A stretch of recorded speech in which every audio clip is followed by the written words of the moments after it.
வேலூரில் பாலியல் துன்புறுத்தலின் போது ரயிலிலிருந்து தள்ளிவிடப்பட்ட பெண் தனியார் மருத்துவமனைக்கு மாற்றம் செய்யப்பட்டிருக்கக்கூடிய நிலையில் மருத்துவ செலவை அரசே ஏற்கும் என தமிழக முதலமைச்சர் மு.க.ஸ்டாலின் அறிவிப்பை வெளியிட்டிருக்கிறார்.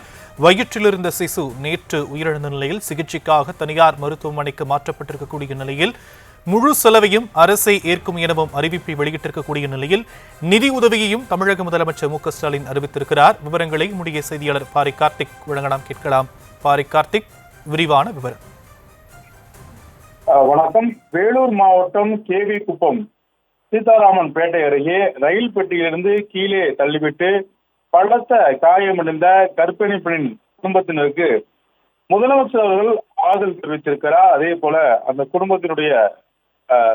குடும்பத்திற்கு மருத்துவ சிகிச்சைக்கான மொத்த செலவையும் தமிழ்நாடு அரசே ஏற்கும் என்றும் அறிவித்திருக்கிறார். மேலும் தற்போது அந்த வேலூர் மாவட்டம் கேவி குப்பம் சீதாராமன் பேட்டை அருகே ரயில் பெட்டியிலிருந்து கீழே தள்ளிவிட்டு பலத்த காயமடைந்த அந்த கர்ப்பிணி பெண்ணுக்கு முதலமைச்சர்கள் ஆறுதல் தெரிவித்திருக்கிறார்.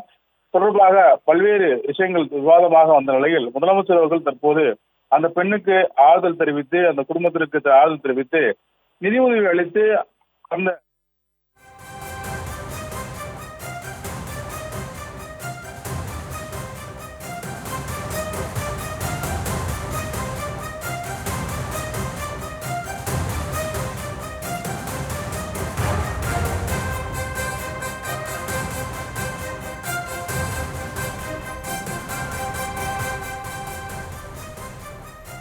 வேலூரில் பாலியல் துன்புறுத்தலுக்கு போது ரயிலிலிருந்து தள்ளிவிடப்பட்ட பெண் தனியார் மருத்துவமனையில் சிகிச்சைக்காக அனுமதிக்கப்பட்டிருக்கக்கூடிய நிலையில் சிகிச்சைக்கான செலவை அரசே ஏற்கும் என அறிவிப்பை தமிழக முதலமைச்சர் மு.க.ஸ்டாலின் வெளியிட்டிருக்கும் நிலையில்